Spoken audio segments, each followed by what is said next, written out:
Welcome, Dave King, Chairman, Founder of Triple Crown Sports. We're here today to talk about public facilities, public officials, the public decision-making circle that's involved in the approval or the release of approval or the acknowledgement of approval of a public facility for sports play. And so today we have guests in our group. Shaheen Rustai is with the Sports Commission in Riverside, California. We've got Kerry King, and Kerry is the CEO of Triple Crown Sports, and he's the co-chair of the Youth Sports Play Coalition and the Safe in June campaign that's in place right now. I've got Tim Huber, and he's on the Sports Tourism Board and works directly with Parks and Recreation in Myrtle Beach, South Carolina. I've got Ashley McLaren, and she's with the City of Austin, Texas as a program supervisor. And we've got Arlette Garibay, and she's Senior Manager of Conventions in Ontario, California. And then with the city offices and Director of Sales at the CVB, Justin Clark in Aurora, Colorado. So we have a representation that's pretty good. And I'm going to frame today's conversation with these public officials in a very different way. We're going to be able to talk a little bit, frame the conversation for 5 or 6 minutes, and then we're going to pull up some research and surveys that we did with a lot of their participation. Then we'll go back and talk in depth with them about their inputs about these decisions and how they feel the overall landscape is. So we'll start it off from a standpoint that right now, what the decisions and at or what level? What level are we finding these? Are they from the president to the governors to the city county managers, to the health officials, to the Parks and Rec? Do they come down a pipeline or do they go back up? To you, the sports tourism director, what kind of influences do you have on it? And where is the decision going to be made? And what I mean by the decision of when will you open the parks and how will you open the parks so that people can play on them? The disease impacts, what indicators are you looking at and your community looking at? Are you on a safe description? Do you sense it's a safe description only, which means we're 8 to 16 months out, which is vaccine territory and other things? Are you on an acceptably safe definition, which was where many people believe we're sneaking up onto right now, which is proper hospital curves, proper disease curves. The protocols are beginning to get established for the public to go back out again, or are you still in a not safe scenario and trying to leave it in some fashion? What are the financial impacts? And I think being one that sees them here directly from us, we've had zero business now. We're on our 3rd month, and very hard to run an organization of 90 people with zero income. And so that's a challenge. And every time a business like ours can't pay their taxes or their tax revenues go down, it ends up hitting the city officials, or if we can't travel. So is it affecting people? It's affecting teams and users. It's affecting travel teams in our business. Cities and counties are now feeling it, and districts for Parks and Recreation are feeling it. So we've asked about financial impact. Where is public policy released to the users? And what are the 3 core topics that we see? Which is gathering size, in other words, how many people in what situation?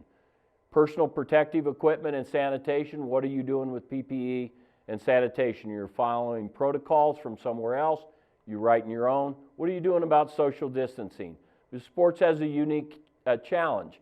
It has what we call cash register moments, where whether it's home plate or a layup at the basketball court, where the cash register gets punched every so often. And how are we managing those cash register moments? And these big outdoor expanses, how are we managing those when they're every bit as friendly as a public park?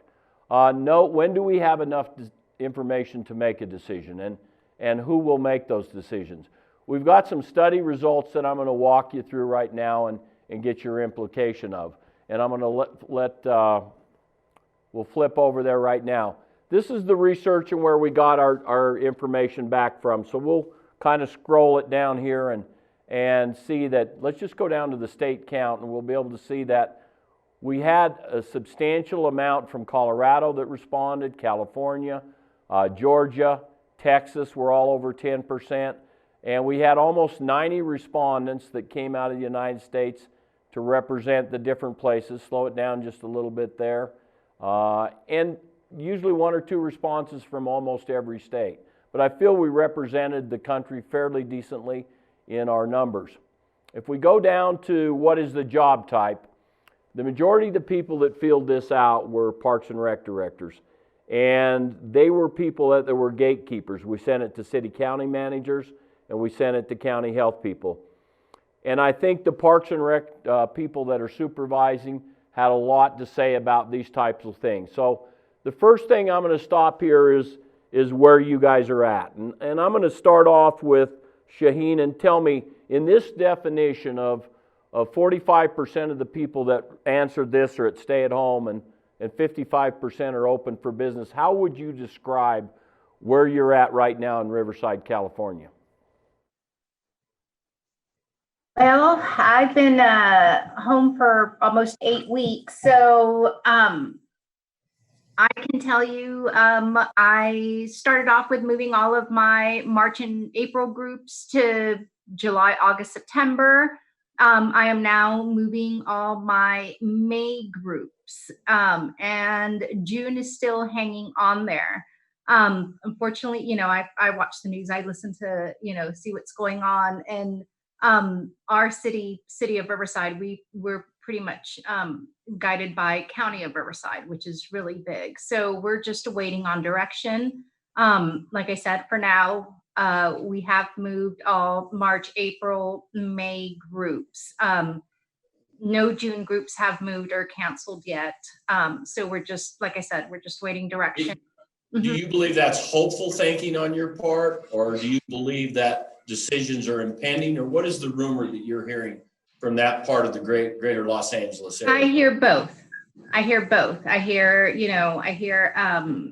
California is slowly opening up again, but they're being very cautious. Everything is by appointment, one-on-one. It's different. So, and then I hear the other side, like, there's no way events are going to be able to take place at least until July or August. And even with then, it's going to have to be with a lot of, precautionary methods in place and stuff. So I'm hearing both sides. And for now, staying tight, until we get official direction, I don't want to make assumptions or, Okay, let's go to my May groups just started, like my mid-May and end of May, like they're finding like, okay, it's not going to happen. We're going to have to move, so they're. Okay, so that gives you an indication on the California side. First question. Let's jump to Tim Huber in Myrtle Beach, South Carolina, and tell us, Tim, where you're at in this premise. So we are in the state of South Carolina. The next date we have circled on our calendar is May 12th. From guidance from the governor, we're under a limited gathering order of no more than 3 people. So that, by description, is preventing us from returning to play at this point. So we're hopeful here in the next week or so that those restrictions may be loosened, and our city council, city manager are making decisions concurrently with that, looking at that, taking that guidance and making decisions on when we're going to further reopen. Just within the last week, the accommodations sector reopened and is taking leisure travel reservations by and large from dates after May 15th. And so we're cautiously optimistic that we're on the path of continuing to open the door wider for visitation. And as far as outdoor sports go, we're still in the hopeful phase to do something Memorial Day weekend with youth baseball. Memorial Weekend. Okay, let's jump into the middle of the United States and go with Ashley in Austin, Texas. It sounds to the rest of the nation like you're kind of pushing out there. Is it true? And is there hope for the rest of us? I'd like to say that there's hope. We're trying to be innovative right now with our programs and forward thinking, but obviously keeping the safety of our citizens and our community a top priority. For the city of Austin specifically, we've been working from home for the past 8 weeks, and that did just get extended through all of May. So as of right now, through at least May, we're still working from home. And for our outdoor sports programs and facilities, that's to remain closed and our programs to be suspended at least through that time as well. So we're still under modified operations. Our city council, city mayor, and city manager's office are providing as many updates as they can through press conferences. And at this time, they have not given us any type of hard set dates that we can look to program. So we're following their lead and trying to be innovative in how we're going to reopen, and very likely in a phased way. Okay, Justin, how about Colorado and Aurora? You're caught in a issue that I'm familiar with in the Tri-County Health Department. So Yes. your interpretations come from a governing body nobody's even heard of. So go help us out, Justin. Yeah, Aurora as a destination actually occupies 3 counties. So we have a group called Tri-County Health Department, which represents the 3 counties and serves as our health department. We're in some respects similar to some of the other destinations. We're currently at a stay-at-home order throughout most of Aurora, with everyone working remote. Really no businesses other than essential businesses, smaller meetings and groups, 10 people or less, with 6-foot social distancing and adequate PPE. However, a very important day, we're actually shifting to a safe at home order on the 9th, which is going to allow some non-essential businesses to open with decreased capacity. Guidelines, safety precautions, PPEs coming in again. So this weekend and next week's going to be a big week for us, just to see how that rolls out, what the effects are. But in many ways, we're very similar to the other destinations. Our hotels are currently open. They are classified as essential businesses, but they're running pretty low occupancies. We also have some hotels which are temporarily closed. Our Aurora Sports Park, where we host the majority of our larger tournaments, both youth and adult play, they're currently not operating through the month of May. So we have lost some tournaments in May, but we're guardedly optimistic and hopeful for June and later months. Thank you, Justin. Arlette, where does that put you in Ontario? Are you in similar space to where Shaheen was back in Riverside, Ontario, California? Hi, yeah, good morning. Yes, I'm exactly the same as Shaheen. We're only, about 15 miles apart. So, I don't want to, repeat exactly what she said, but I'm exactly, with the same restrictions. I'm doing exactly what she's doing. When it comes to events, groups, I'm also moving them, trying to, fill the gaps wherever I can. Okay, so here's the current timeline that came back from the research, and I don't hear any different tones there. Carrie, do you want to comment on this, representing the national coalition? You have some hopefulness in May and June, and then you have this 65% chunk that answered this thing under the dreaded words that we're learning to live with. I'm going to name a dog Uncertain here soon. Uncertain, come here. So at least I know where Uncertain is. Go ahead, Carrie. Yeah, we're trying to work with various entities to develop the safe return protocols so that a 700-person event at the Aurora Sports Park can be carved into groups of 50 or groups of 10, and build that guidance right there in coordination with the health experts and policymakers that help to establish the safe return guidelines. we're seeing activity spark up in Texas. Dallas, it looks like Memorial Weekend may have a little activity, and Oklahoma City on May 29th.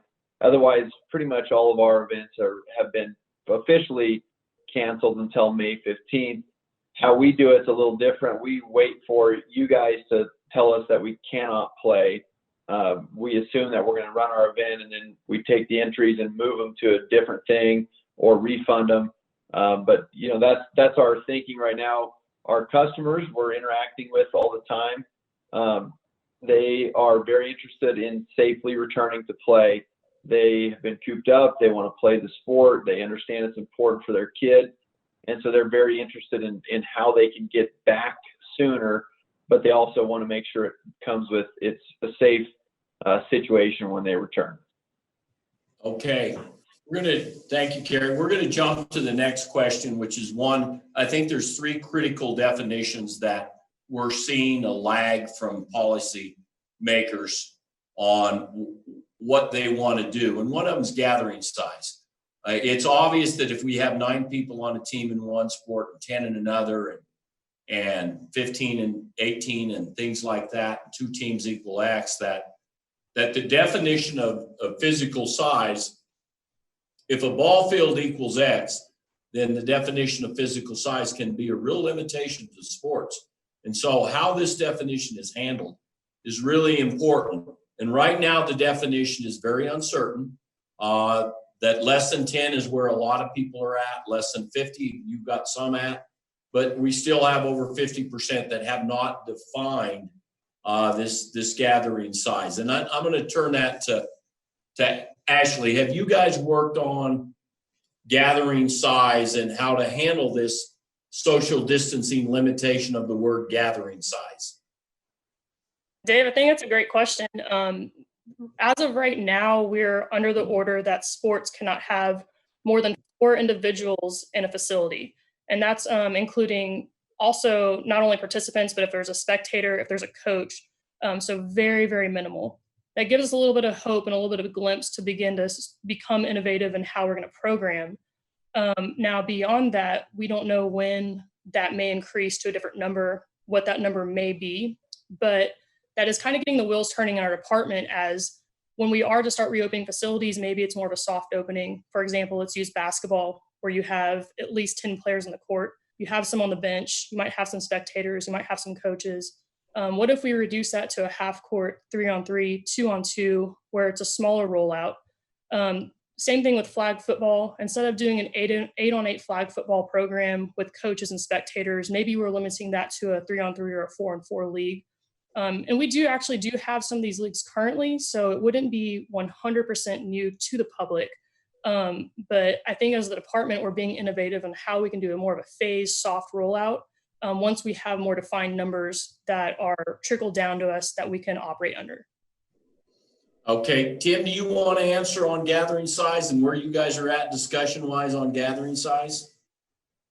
That's very much been a driver of all the planning. And again, I think like everyone, it's a phased approach that's constantly changing. On the outdoor side, it is that 6-foot social distance that is the primary consideration.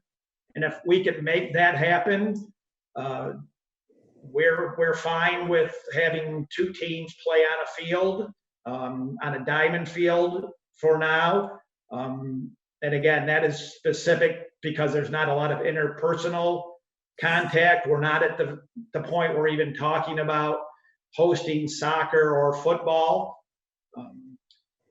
Indoors, we're not nearly as far along because right now we're working under the guidance of 5 individuals per 1,000 square feet. So it makes it very challenging to try to conduct any sort of a basketball tournament or a cheer or a dance event at this point. So I just pulled up that sport by sport analysis of social distancing, Rick, and it says that most of you are addressing that. If I jumped over to Shaheen, have you guys talked about there are sports that would fit and sports that don't?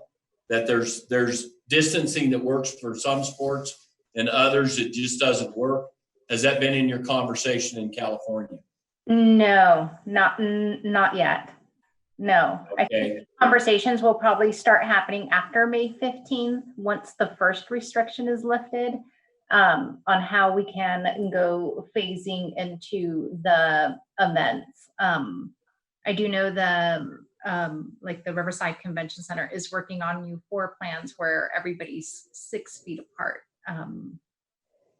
maintaining that social distance and stuff. But as far as sports, we have not started the conversation, and we're just, like I said, kind of waiting to see what happens May 15th, what direction we're giving before we start approaching.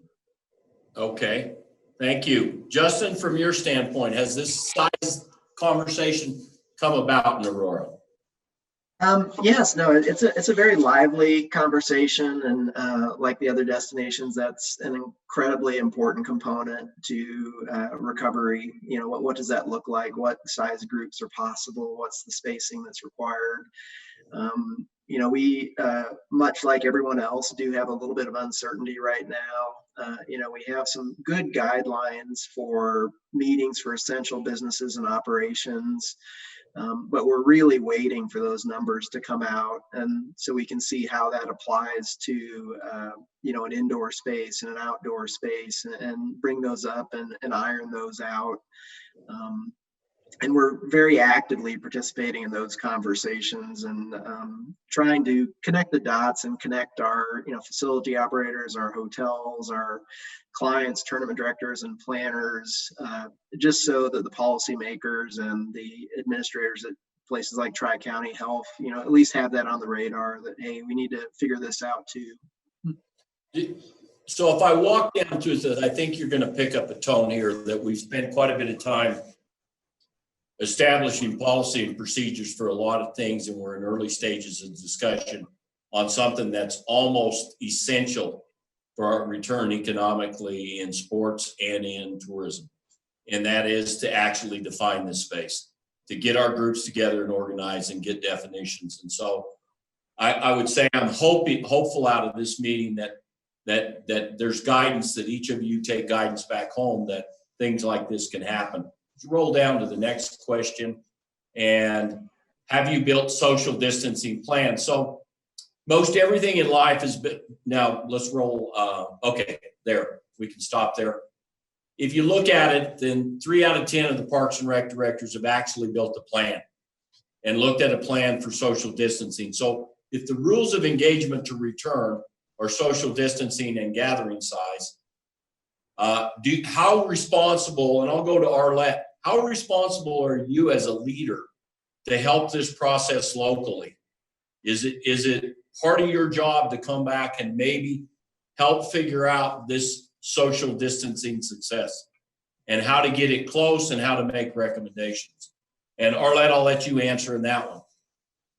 Yeah, no, of course, it's absolutely, you know, this is a partnership that we're all in. So I know for a fact right now, our executive team is working on a plan on, you know, what we're going to do once we come back, moving forward, to keep social distancing, what we're going to be doing, you know, cleaning wise, and, you know, what plans we're going to put in place, new procedures, you know, not just for, you know, the next coming weeks, but for forever. So this doesn't ever come back. So no, yeah, absolutely. It's definitely our responsibility. There are venues, you know, there are cities. We have to make sure we partner with, you know, the hotels, the Parks and Recs, with everyone, to make sure we keep everybody safe. Let me throw this question back out, and if I get a little pointed, I apologize, because I've run almost all of these forums that I've done neutrally. But do you believe that this is progressive enough, Tim, for us to return, when less than 30% of the people in charge of protocols have actually built it and have actually looked at distancing and PPE? Do you believe there's a responsibility for Parks and Rec people to actively do this? Tim, it's to you. Absolutely, but I think what I'm hearing and what we're seeing, it is it is starting very, very much at the local level. Myrtle Beach, our industry is tourism. We are fully aware of that. So we're very much a community that is trying to balance health and safety implications with economic implications. That being said, the steps we're taking are very cautious to not open too quickly. So whether it's our tennis center director or the aquatics folks working with the pools, indoor spaces versus outdoor spaces, everything is being considered specifically to that space. And I think what we're going to see here in Myrtle Beach is we're going to see different programming for different sports coming back at different times. But we're very much pointed in the direction where we are coming back. Well, if you look at these numbers, my interpretation would be, and I'm going to let Kerry give us his interpretation. It looks like softball and baseball is closer than any other category to a return. Kerry, what would be your interpretation of working with the Safe Play and the Sports Coalition, and why this is a better plan? Is it just because it's outdoors, or? Yeah, the outdoors seeing more traction out there, and we produced indoor volleyball as well. We rent the convention center in Kansas City, and this year we collapsed the telecommunication system with 25,000 people, all trying to get online. I mean, it was such a packed crowd, and this was in February. That kind of stuff is not something that we're hearing can come back real quickly. It's more of a segmented, socially distanced sport that already exists, like archery or baseball and softball are getting early consideration before basketball and football. And so there's different sports. And what's even more challenging is each region has a different COVID-19 scenario. And even in each region, there's different local feelings and appetite for the community to be involved or the city to take involvement. On the return to play call, there's various, different event organizers that are concerned about, insurance companies now putting in different things of pandemics don't count kind of language. And so just the concern on who's going to take the risk first, it's got to be entered in with great prudence, because if it's just thrown out there, we see an issue. So the Play Sports is trying to assist, distributing safe play mechanisms so that the more unorganized event coordinators or little leagues that aren't on calls with us have some level of guidance to share with their community, and then that community can go back and forth to carve it up and or add things to it to make it safe for their community. So it's a very big challenge, and it's not easy at all. Thank you. The next topic that I'm going to go to is, this tug of war between the disease and finances is a tug of war that's going to go along for, I think, 180 days hard and 360 days soft and 720 days brutal that just wear us down, meaning it's going to have lagging impacts. And so the impacts to each of you is has it made it to your level? And so the question basically was, yes, it's made it to us. No, it hasn't, and pending. And so if we look at those numbers a little further of yes and no, break them out into the numbers, 45% of you have it sitting there right now. It's financially changing your budgets. And 20% of you know it's hovering. The numbers are going to change.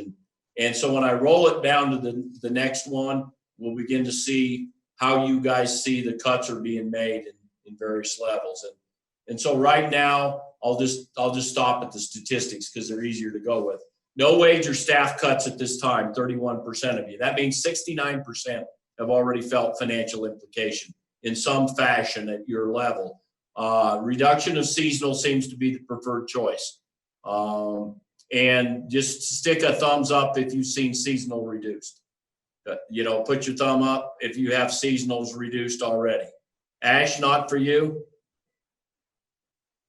For the city of Austin, fortunately, we have not had any reduction in temp staff. Wow. We're trying to the hours. What we have done is we actually have a hiring freeze. So that's where our challenge is as we enter some of these summer months that would require us to ramp up on some temporary staffing. We've just frozen those positions rather than reduce our current force.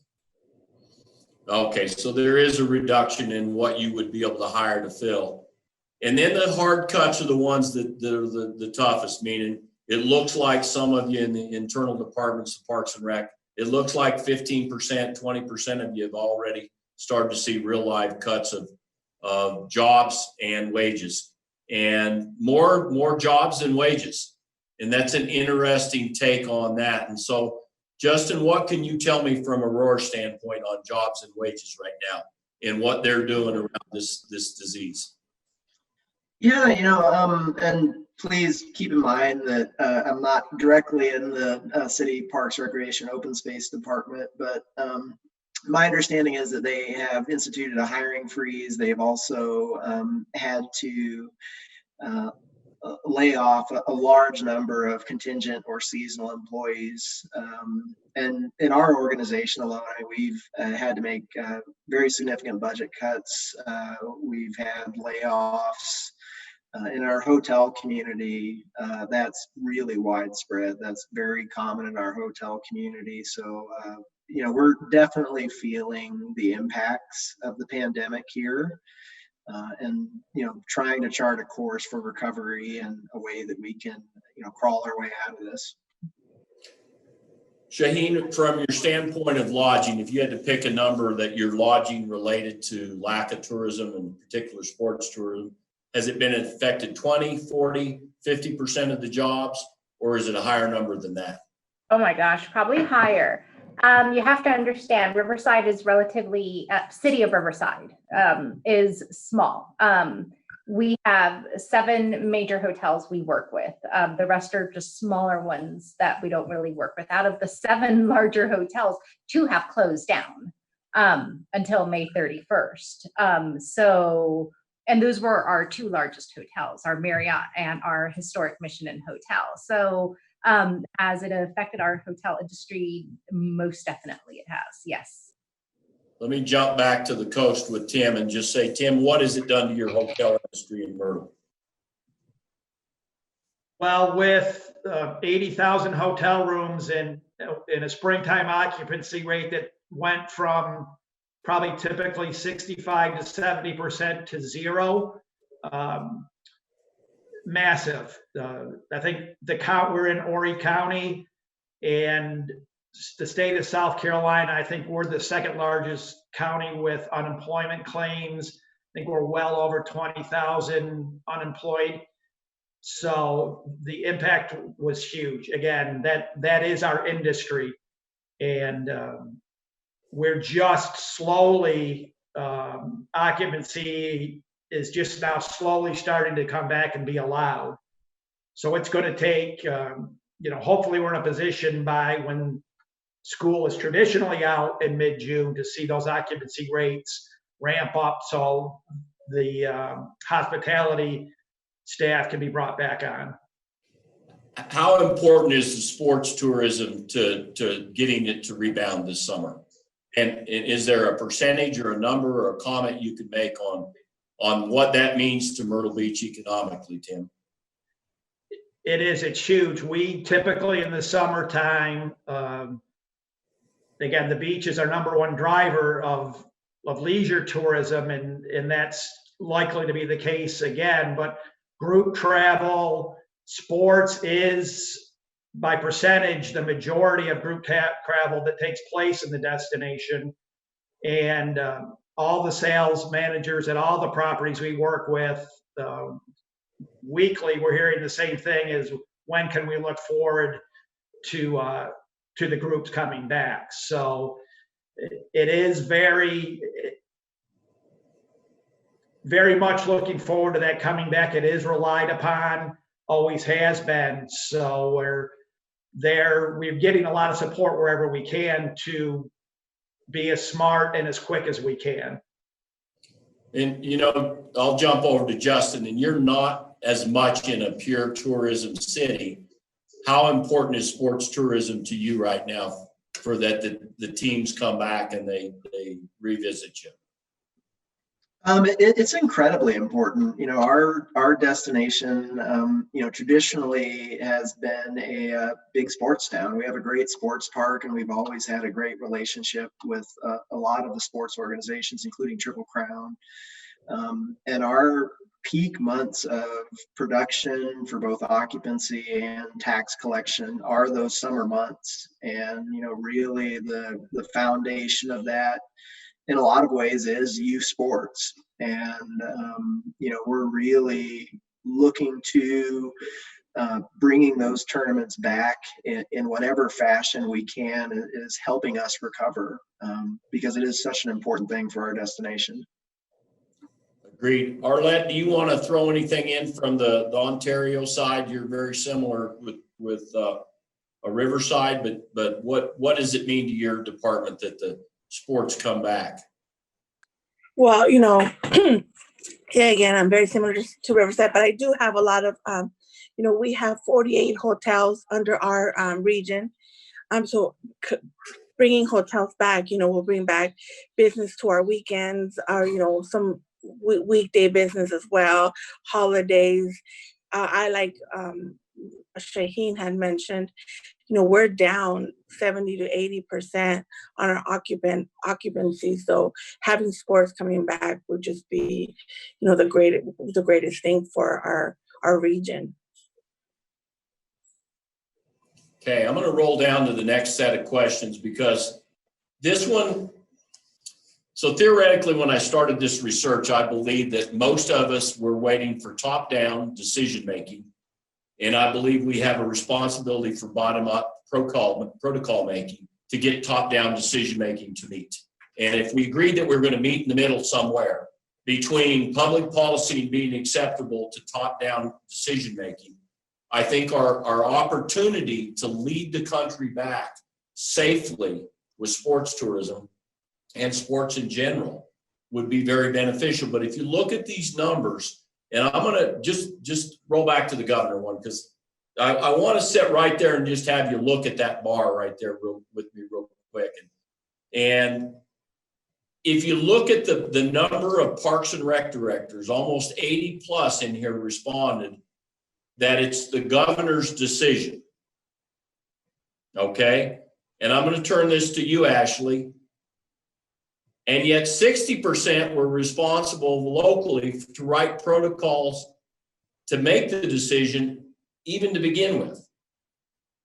And my guess is the governor's waiting upstairs for a protocol that's acceptable, because that governor's meeting looks like health department, hospitals, ambulances, counts, numbers, finances, and maybe they circle all the way around and get back to this individual moment. So Ashley, what's your take on this piece of information here? So yeah, we're definitely operating within orders that are trickled down from the governor. And by no means am I a health expert, but I can imagine that these numbers and that statistical scientific data is being reviewed daily, not only by our governor's office, but also by our city manager. And so with that being said, our city manager and our city mayor are working collaboratively underneath the governor's orders to see how we can operate and navigate with those orders and implement them with our programs and our facilities. When you look at this one, Justin, from your standpoint, where do you think the decisions are getting made in Colorado right now? Are they the governor's office? Is the reason you can't play at the Aurora Sports Complex because the governor's office protocols say you can't, or is it protocols being established somewhere else? It's complex, to be honest. It really is. Our governor, I believe, is doing a really good job. And it's very uncertain right now. We're looking to our governor to provide those standards and kind of those orders to come down. But then, as you alluded to earlier, here in Aurora, and we're in no way unique in Colorado. We have 3 counties, and two of those counties have interpreted the governor's orders differently than one of the other counties. So there is definitely some complexity there.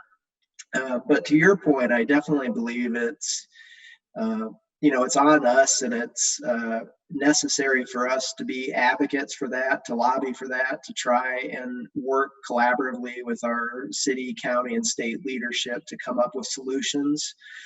And then, as Ashley mentioned too, we're really looking for, okay, what are those rules of engagement? What's meeting size? What are the social distancing? And then if we can help facilitate and connect the dots so that we come up with workable solutions and workable protocols and guidelines, then everybody wins. Shaheen, you have a famous governor right now that's obviously, you represent the 5th largest economy in the world. That governor does. And so is your take that this is in the governor's hands, or is it in the local hands? And that's to you, Shaheen. So it's a trickle effect. Unfortunate. I'm not saying unfortunate. It is a trickle effect. Our city will take direction from the county, and the county will most likely take direction from the governor. I think I think we also have what, like Justin mentioned, every county could interpret his direction differently, and so there is some disaccord right now. So, but that's about all I can say on it right now. Oh, that I think that's as clear as all of us are experiencing, which means that there's a response, and this model says there is almost an equal responsibility to bring protocols upstairs as there is to bring guidance downstairs. That the governor can't possibly have enough information about guidance about everything without protocols coming up. Carrie, and the effort that the United Against COVID has made on guidance, where do you see your campaign going? Is it the governor's level? Is it the Parks and Rec level to get us back on the fields? In the city of Fort Collins, where we reside at Triple Crown, we've had a little bit of success by introducing the safe protocols for diamond sports to our Parks and Rec director. And then he is taking guidance from the health department. He doesn't want to get the parks in trouble at any fashion. So he gave the set of protocols to the Larimer County Health Department. And they said, if you do those things, you can play in June with those. So that worked, that system of protocols being delivered from the private world to Parks and Rec, and then brought up the chain to the health department.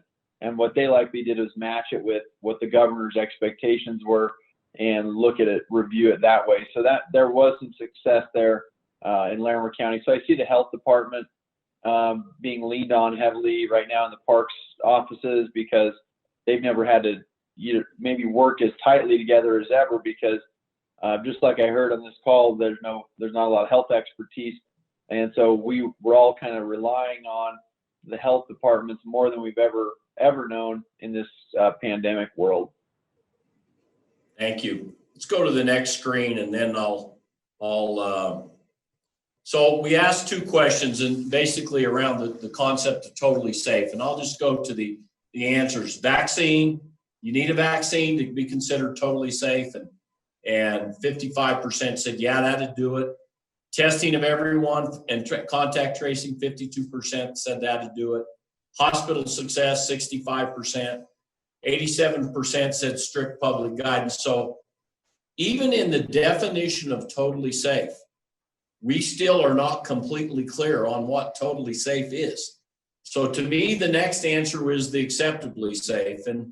And this we have more agreement on acceptably safe, because I don't think we can get to totally safe very easily, where a flattened curve and on the way down, and we can live with it. We realize the disease at a certain, and Parks and Rec people said, yes, we could do with that. Hospital success achieved. There's enough. And that there's work on a vaccine, and that there's testing for ones that show symptoms and antibody testing, and then public guidance. So let's take a look at that one right there. 91% said public guidance. So is there a conflict in my research? If 91% says they need to write public guidance, and 1 out of 6 have actually written any guidance.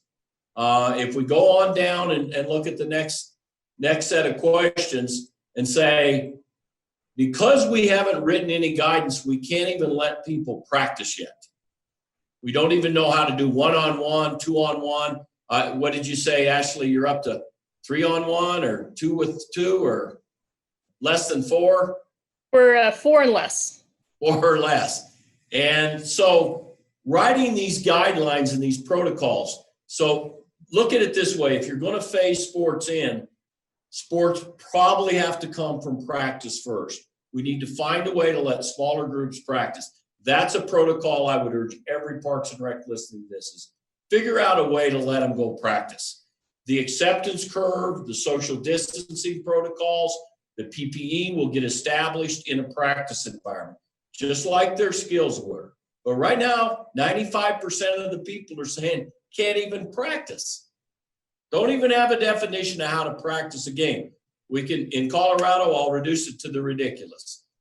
We can go to the hardware store and line up to get things to plant this weekend, one right after another. We can go to the golf course and tee off in foursomes, and then have another group right behind us. We can go to the tennis court and play all day. We can go to the liquor store anytime we want, and the pot shop. They're all open. But we cannot practice sports in this state on a public facility because we haven't written any protocols. And it's the responsibility of this group and the groups that they can touch to go out and start with protocols here, get us on the field practicing, and we have a chance. Let's go to the next slide. And then do you have a distance size for practicing? Well, at least we have a distance size.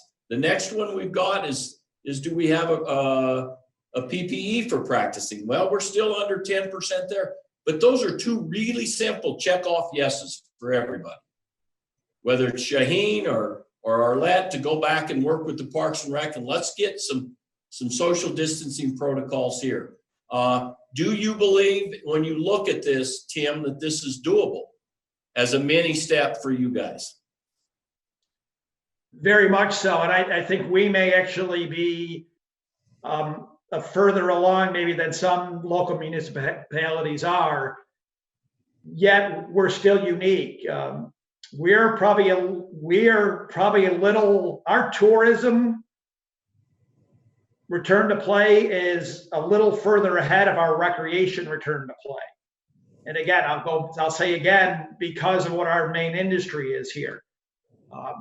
I am hearing from my recreation colleagues that they're doing just exactly what you shared. They're going from a model of developing their summer camps to their summer skills programming so that they can have groups of 2 and 3 still in a gym. So I think we're probably not representative of the entire country because of our economy. So we're actually probably flip-flop of a lot of places. Okay, roll to the next answer for me here, and I think that gets us wrapped up on this. So I'm going to jump back up and kind of finish up a couple things, and I want to show you some ideas that we've worked on. You've got the study results, you've looked at those. We'll get them released out and we'll have them accessible. The action items that we're working on right here. United Against COVID policies, Carrie's chaired that. How many groups are behind the Play Sports Coalition and the United Against COVID right now, Carrie, nationally? Right now we have 1,800 organizations, some of them small in nature, some of them quite large, like Team Snap is probably one of the bigger ones. But if you can imagine down to a group of 2 people with a team, like there's some smaller group sizes as well. So it's 1,800 individual groups. And where are you at with the political effort? If you described it from an idea to a concept, is it on the House floor? Is it on the Senate floor? Where's Yeah, so right now we have 9 members of the House of Representatives that have signed on to the letter. We're shooting for 20 because there's this automated procedure, excuse me, where tomorrow it'll be introduced to the Senate. So, and then it sits in the Senate for a 72-hour, which would be Friday, Monday, Tuesday. And then at that point it closes. And if there's enough support, it will make it onto the floor for, passage or more debate. I'm not quite a lobbyist, so I'm not quite sure how that works, but I'm learning on the fly.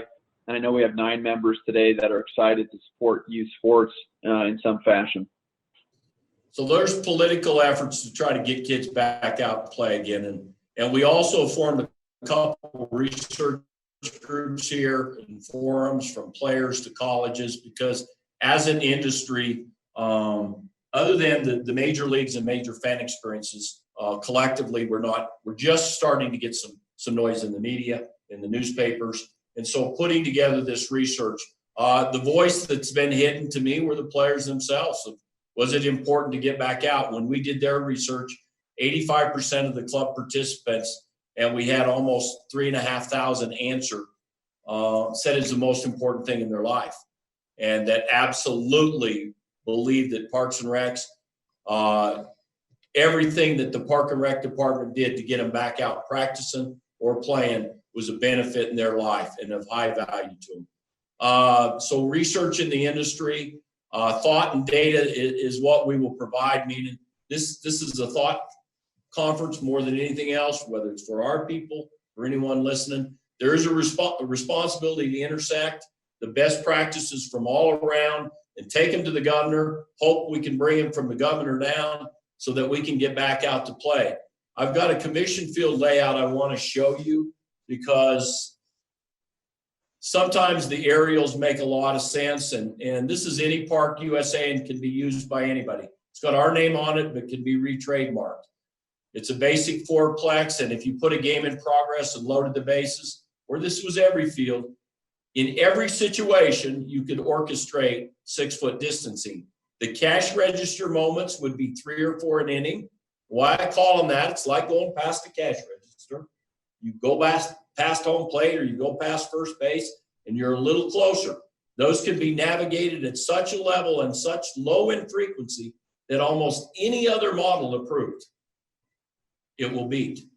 The warm-up areas, and this could be on every diamond can look like this, have more than adequate space to warm up and give distancing.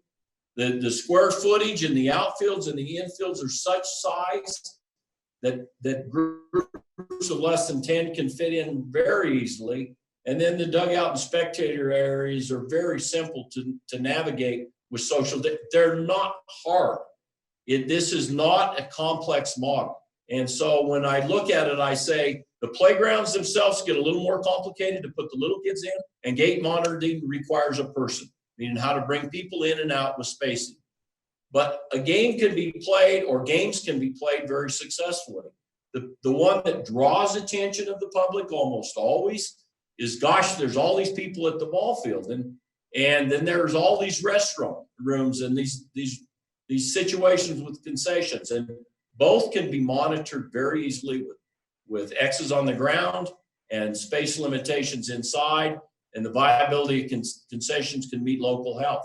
So these things are very navigable. The dugouts can be enlarged enlarged for greater player spacing, and the fans can be spaced properly, no different than a line into a hospital, a line into a Lowe's. If we look at this, the dugout could get as large as 24 or could be down to 16. And they take this entire space, could be marked off very simply. The transition areas or congregation areas can be handled very successfully for next team in. And then the fans can be spaced in 2 people in a family, 6 feet apart, all over the place. So what I'm saying is the game itself, with the exception of a couple cash register moments, can be managed like almost anything else in society, but better. And it's outdoors.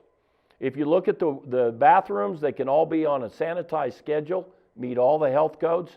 You can create line situations. You can have limitations inside. You can do picnic tables and pick 1, 2, cross off X's. to where people can't group. You can put roving monitors to make sure all parents are in mass and all kids in transition are in mass. You can put a gate monitor on to control the spacing in and out so kids know what it is and parents know what it is. You can put a temperature check if the health department wants it on the way in. I mean, I'm just trying to present to you that this ballpark, when reduced to the ridiculous, there's room for 13 fast food restaurants inside of it. 13 fast food restaurants inside a ballpark. And I don't know what the protocols will be on restaurants when they come back, but I imagine if it seats 40, it'll be 10. That's 130 people to fit into that space. Not outdoors, but indoors. And if you put them over on the other field and actually look how they apply, you can double the space and put 4 people, 4 people, 4 people, and 3 people in to play the game. So you got 15 people in the size of 13 plus restaurants with space to go. So from when we look at this scenario, we say to you is that these protocols are really, really important, that you understand that a ballpark and each sport can be designed this way. This is the first one, the closest one to protocols. I would suggest that you get yourself to a spot where you feel comfortable. Do kids really need to play sports? I coach and oversee 7 sports teams, so my heart's in it and been in it for a long time. Every study shows the value to society. I can't find a study that shows a negative value to society. I can show individual studies of bad coaches or bad situations, but I can't show a study of sports in general where it doesn't benefit society. Right now, it's been a low priority on any public guidance. Low priority on any public guidance. It's been a low priority on their needs as players, their coaches' needs, and the organizers' needs. And because of it, a lot of people are suffering. It's the first that got shut down. We got shut down on March the 5th. Who else got shut down on March the 5th but sports? And we could be the last brought back if we don't do something. We're broke. Financially, the industry's going to be broke. And we're broken as people if we cannot let this happen. It is our responsibility. That's the first time I've got on the soapbox, but it is our responsibility as an industry to not let this happen. We need to build protocols that match at the governor's office, and we need to help the governors build them down to us so we can get back out. This is very simple. It cannot be done from my desk. It can't be done from Carrie's desk. It has to be done from a lot of desks. Our target date is June 1 to let us play safely.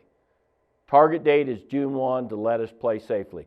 I want to thank my guests today from around the country. This is a very difficult topic on what a person's responsibility is in establishing protocols for the governor. And I believe we all have responsibility to hand the governor a safe distancing plan, a PPE plan, and to hand them a plan that will accommodate us playing safely in this disease. Thank you all for participating. I'll look forward to hearing progress any of you make. Any of our materials are completely accessible to you. Thank you all very much.